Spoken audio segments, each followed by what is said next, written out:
I'm Seamus White. I am originally from the parish of Loughgall in County Armagh, and I am one of four boys.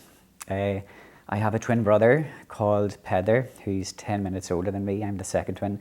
And then I have two younger brothers, Sean and Michal.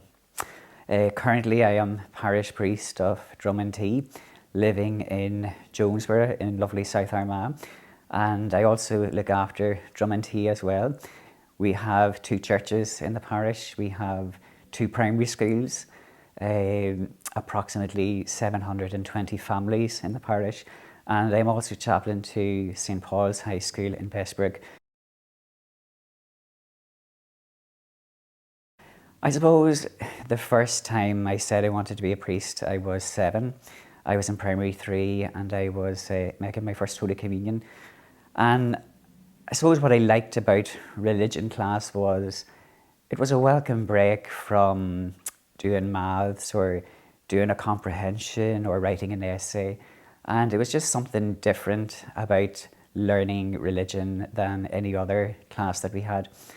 We were very lucky at that time to have a very good teacher called Mrs. Smith. And one of the things I remember about First Communion was she introduced us to the Lord that we would be receiving in First Holy Communion.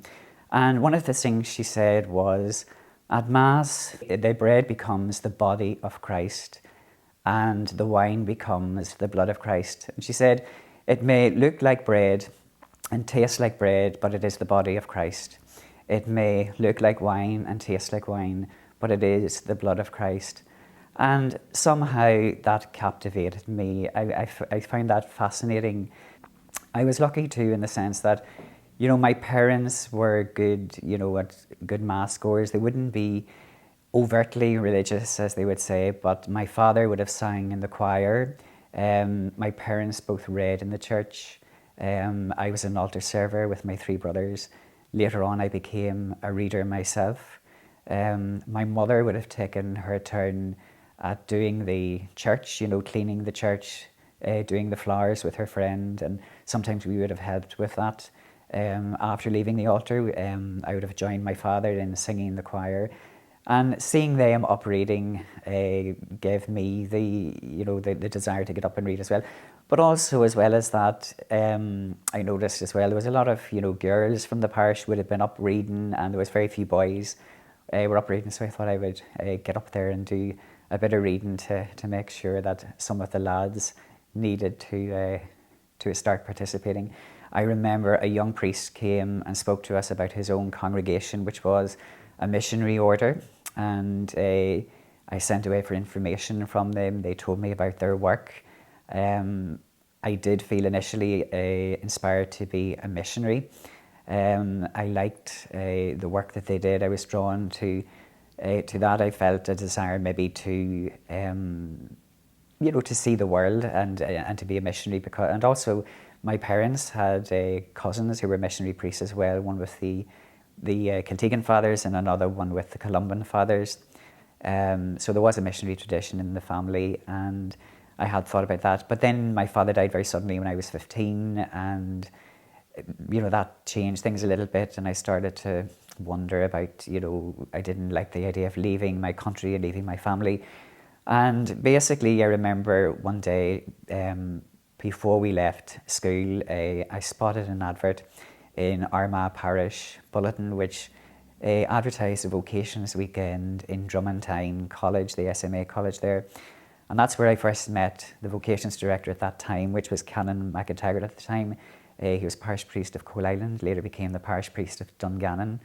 And what I liked about that weekend was there was 24 or 25 of us, and I realised that I wasn't the only one thinking about vocation. I got great encouragement from that. So I've actually clocked up 24 years as a priest, and looking back, I just can't believe how quickly the time has gone.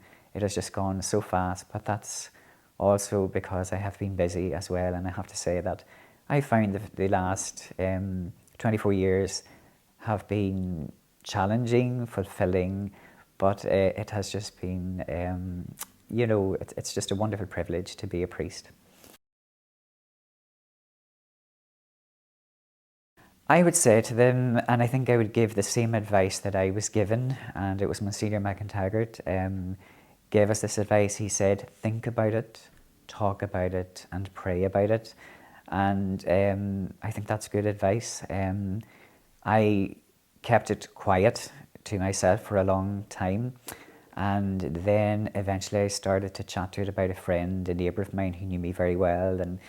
And so I'd say find people who know you well, chat to them about it, see what they think, give it the space that it needs. And I went into Maynooth in 1991 with a very open mind. I went in and I thought to myself, if it works out, fine, that'll be great. But if it doesn't work out, that's okay too, because no matter what experiences I would have had in the seminary, that could only be a positive thing for the rest of my life. And don't let negativity put you off. I would say do not be afraid. You know, go to the seminary if you feel called and try it out. And that's what the seminary is there for. It's there for people to try out their vocation. And whatever you experience there can only be a good experience, whether you decide to become a priest or not.